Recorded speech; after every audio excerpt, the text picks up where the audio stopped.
حضرت عبداللہ ابن عمر رضی اللہ تعالیٰ عنہ سیدنا فاروق اعظم رضی اللہ تعالیٰ عنہ کے صاحبزادے ہیں اور ان کی ہمشیرہ سیدہ حفصہ رضی اللہ تعالیٰ عنہ حضور کی زوجہ محترمہ ہیں۔ ایک دن اپنی ہمشیرہ سے کہنے لگے کہ نبی کریم صلی اللہ تعالیٰ علیہ وسلم گھر میں آئے نا، اور اگر حضور غم امت میں پریشان نہ ہو، طبیعت کو حشاش بشاش دیکھو، تو ذرا پوچھنا تو صحیح حضور کا میرے بارے میں کیا خیال ہے، پوچھنا تو صحیح کہ کریم کی بارگاہ میں میرا کیا مقام ہے، میرے بارے میں حضور کیا فرماتے۔ اب بہن کو کام بتائے اور بتائے بھی بھائی، اور پھر بہن وہ کام نہ کرے، یہ تاریخ میں ہوتا نہیں۔ حضرت عمر فاروق رضی اللہ تعالیٰ عنہ کی صاحبزادی ام المومنین رضی اللہ تعالیٰ عنہ فرماتی ہیں کہ میں تو بس منتظر تھی، انہوں نے تو کہا تھا نا کہ اگر تم حشاش بشاش دیکھو تو بات کرنا، لیکن حضور تشریف لائے، میری باری تھی، میرے گھر تشریف لائے، کھانا پیش کیا تو فوراً میں نے عرض کی حضور ایک بات پوچھنی تھی، تو حضور نے فرمایا پوچھئے۔ میں نے عرض کی حضور میرے بھائی عبداللہ ابن عمر کے بارے میں آپ کا کیا خیال ہے؟ نوجوانوں میری بات پہ غور کرنا، میرے بھائی کے بارے میں آپ کا کیا خیال ہے؟ تو نبی کریم صلی اللہ تعالیٰ علیہ وآلہ وسلم نے میری طرف دیکھا اور پھر حضور زیر لب تھوڑا مسکرائے، اور بریلی کے امام کہتے ہیں کہ حضور مسکرا دیتے تھے نا تو جو بڑا دکھی ہوتا تھا وہ بھی ہنس پڑتا تھا۔ اب سوال پیدا ہوتا تھا کہ پھر تو اس مسکراہٹ کے لیے انتظار کرنا پڑتا ہوگا کئی مہینے کہ حضور مسکرائیں تو رونے والے ہنسیں، تو اعلیٰ حضرت فرماتے نہیں، انتظار نہیں کرنا پڑتا، یہ مسکراتے رہنا تو حضور کی عادت ہے۔ جس کی تسکی سے روتے ہوئے ہنس پڑے، اس تبسم کی عادت پہ لاکھوں سلام۔ یعنی یہ تو عادت ہے حضور کی مسکراتے رہنا، اس کے لیے انتظار نہیں کرنا پڑتا۔ بھائیو آپ خیال رکھیں گے، غور کریں گے، حضرت عبداللہ ابن عمر رضی اللہ تعالیٰ عنہ کے بارے میں پوچھا تو سیدہ فرماتی ہیں کہ نبی کریم صلی اللہ تعالیٰ علیہ وسلم نہ زیر لب مسکرائے اور فرمایا حفصہ تیرا بھائی ہے تو اچھا، لیکن میں نے سنا ہے کہ عشاء کی نماز پڑھتا ہے تو فجر تک سویا ہی رہتا ہے۔ او نوجوانوں، 10 بجے تک سونے کی بات نہیں ہوئی، 9 بجے تک سونے کی بات نہیں ہوئی، 11 بجے اٹھنے کی بات نہیں۔ حضور فرمانے لگے میں نے سنا ہے کہ عشاء کی نماز پڑھ کے سو جاتا ہے اور فجر تک سویا ہی رہتا ہے، اسے چاہیے کہ تہجد کے وقت اٹھا کرے، اللہ کی بارگاہ میں حاضر ہوا کرے، آہوزاری کرے، سجدے کرے، عبادت کرے، اٹھتا ہے اور فجر میں جا کے اٹھتا ہے۔ حضرت جناب حفصہ رضی اللہ تعالیٰ عنہ کہتی ہے میں نے جناب عبداللہ ابن عمر کو پیغام دیا اور میں نے کہا میرے جوان بھائی سن، نبی پاک نے فرمایا ہے تو اچھا پر تہجد میں نہیں اٹھتا، نفل نہیں پڑھتا۔ او میری ملت کے جوانوں، مزہ نہیں آ جاتا جب ساری دنیا سوئی ہو، ساری دنیا، اور بستر بھی گرم ہو اور نیند بھی پورا غلبہ کر رہی ہو، اور اچانک گھنٹی بجے دماغ میں، آنکھ کھلے، گھڑی پہ نظر پڑے، 3:30 4 بجے کا پیغام گھڑی بتائے، اور کوئی چڑھتی جوانی والا اٹھ کے وضو کرے، اور جب وہ مصلی کھول کے بچھائے تو مدینے والے محبوب کہتے ہیں کہ ہر نماز پہ رب ثواب دیتا ہے، اور جو اٹھ کے تہجد کی نماز پڑھے اسے دیکھ کے تو رب مسکراتا ہے، جو اس کی شان کے لائق ہے، جو اس کی شان کے لائق، وہ مسکراتا ہے، خوش ہوتا ہے کہ میرا بندہ تہجد میں اٹھ گیا، وہ مسکراتا ہے۔ کاش ہماری صبحیں کبھی اپنے مالک کے نام ہو جائیں، کاش کے صبح۔ حضرت ابو الحسن رحمۃ اللہ تعالیٰ علیہ حضرت معاذ ابن جبل رضی اللہ تعالیٰ عنہ کے پاس بیٹھا کرتے تھے، فرماتے ہیں ان سے جو پیار بڑھا تو پھر میرا مصلی سے بھی بڑھ گیا۔ تابعی ہیں، فرماتے ہیں صحابی رسول سے محبت ہوئی تو ذکر سے بھی ہو گئی، پھر درود شریف سے بھی ہو گئی، محبت ان سے بڑھی تو پھر اللہ نے مسجد کا پیار بھی بڑھا دیا۔ آپ فرماتے ہیں کہ میری ہر وقت طبیعت چاہتی تھی کہ بس اللہ اللہ کروں، بس اللہ اللہ کروں، بس نہ میں ذرا تھوڑی جان چھڑاؤں لوگوں سے، کو 10 منٹ ملے تو میں کچھ 4 نفل پڑھ لوں، میں تھوڑا سا نہ بچوں لوگوں سے، اور مجھے تسبیح ملے تو میں نہ کچھ 400-500 دفعہ استغفار پڑھوں، سبحان اللہ، الحمدللہ، اللہ اکبر، لا حول ولا قوت الا باللہ، میں نہ تسبیحات پڑھوں۔ فرماتے ہیں کہ بچے تھے گھر میں 6-7, غربت تھی, کام ملتا کوئی نہیں تھا, اور میں کام چور نہیں تھا, کام ڈھونڈتا تھا, پر اللہ کی قدرت کے کام نہیں ملتا تھا. فرماتے ہیں کہ میں نے ایک دن اپنی اہلیہ سے کہا کہ آج میں پھر جاتا ہوں کام ڈھونڈنے. تو میری بیوی بڑی فرما بردار تھی, پر اس دن نہ غربت کے ہاتھوں تنگ آ کے کہنے لگی, آج نانا کوئی تو چیز لے کے آیا. تو مجھ سے بچوں کی بھوک نہیں دیکھی جاتی. سب روگاں دا روگ محمد جس دا نام غریبی, کنڈ بلا کے لنگ جاندے نہیں دوست یار قریبی. آج نہ کچھ لے کے آیا تو میں بچے لے کے چلی جاؤں گی.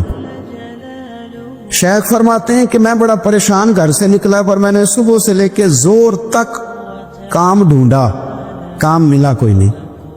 تو میرے دل میں خیال آیا, چلو کام نہیں ملتا تو اللہ اللہ تو کرے نا, چلو بندوں کی مزدوری نہیں ملتی تو رب کریم کی عبادت ہی کرتے ہیں.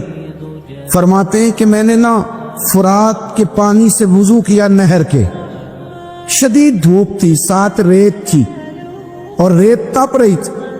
میں نے اپنا رومال وہیں مصلی کے طور پر بچھا لیا, اور فرماتے کہ زور سے لے کر عصر تک نماز پڑھی. دھوپ بھی پورے زور پہ, پر میرے سجدے کا ذوق بھی پورے زور پہ. فرماتے ہیں سورج بھی چمک رہا ہے اور رب کی عبادت کا ذوق بھی پورے زور پہ. میں سجدہ کروں تو پھر میرا اٹھانے کو جی نہ چاہے. میرے استاد لکھا کرتے تھے, یہ ان کا شعر ہے, وہ کہا کرتے تھے, مجھے سوز دے, مجھے ساز دے, اور مجھے نیم شب کا نیاز دے. دم سجدہ خود کو میں توڑ دوں, مجھے ایسا ذوق نماز دے. اور میں تیری بہار کا پھول ہوں, میں کھلا بھی ہوں تو تیرے لیے, مجھے میری شاخ سے توڑ لے, مجھے اپنی زلف کا ناز دے. بھائی فرماتے ہیں کہ عصر تک میں نے نفل پڑھے, دل ڈھلنے لگا, عصر کی نماز پڑھی اور میں وہاں سے چلا. اب میں جب نکلنے لگا تو دل میں خیال آیا کہ چھوٹی چھوٹی دیواریں ہیں گھر کی, بغیر کچھ لیے جاؤں گا تو بیوی دور سے دیکھے گی تو شور کرے گی کہ پھر خالی ہاتھ آ گیا ہے. کہتے میں نے اپنی اسی رومال میں جس میں میں نے نماز پڑھی تھی نا, رومال میں کیا دے پنجابی جسافہ کہتے ہیں, اسی میں نا میں نے کچھ ریت بھر لی کہ وہ دور سے دیکھے گی تو سمجھے گی کچھ لے کے آیا ہے. چلو جا کے اسے بتا دوں گا کہ آج پھر مزدوری نہیں ملی. کہتے ہیں وہ ریت لے کر جب میں گھر میں گیا تو پہلے بیوی دروازے پہ کھڑی ہوتی تھی, پوچھتی تھی خالی ہاتھ آ گئے ہو؟ آج میں نے دیکھا تو ہے ہی کوئی نہیں. فرماتے میں اندر داخل ہوا, سلام لیے, کونے میں نے وہ رومال رکھ دیا اور میں نے آواز دی کہ بھلی مانس کہاں ہو؟ تو وہ کہنے لگی آپ منہ ہاتھ دھو لیں, میں روٹی لے کے آئی. میں نے کہا روٹی کہاں سے آ گئی؟ یہاں تو کئی دنوں کے فاقے ہیں, تو کئی دنوں کی غربت ہے, یہاں تو اس گھر میں تو فقیری ہے. فرماتے ہیں کہ وہ روٹی لے کے آئی اور اس وقت کی جو موجودہ نعمتیں تھیں, سمجھ لیں سلاد, اچار, ہر چیز ساتھ لائی. میں نے کہا کہ بچے کہاں گئے؟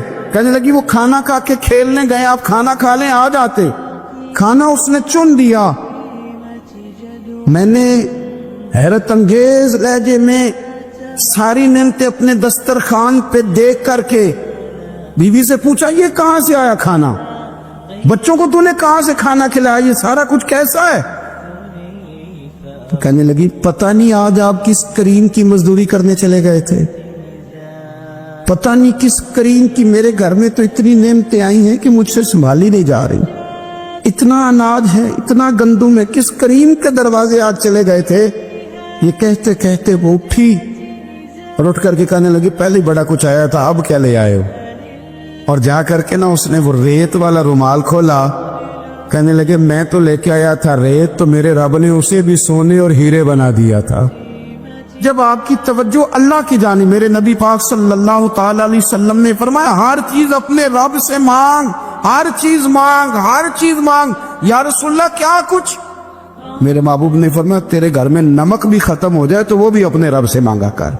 تو مانگنا, وہ تجھے دے گا, تو اس کی بارگاہ میں کشکول طلب دراز تو کرنا. اور ترمذی شریف میں عجیب لفظ ہیں, رسول کائنات نے فرمایا, رب کریم فرماتے جب میرا بندہ ہاتھ اٹھاتا ہے نا تو مجھے حیا آتی ہے کہ میں خالی کیسے لوٹا دوں اس کے. اتنے بڑے بادشاہ کی بارگاہ میں. او بھائی, لوگوں سے عزتیں تلاش کرتے ہو تو وہ کیا تمہیں عزت دیں گے؟ وہ تو کل اچھا کہتے ہیں, پرسوں برا کہنے لگ جاتے ہیں.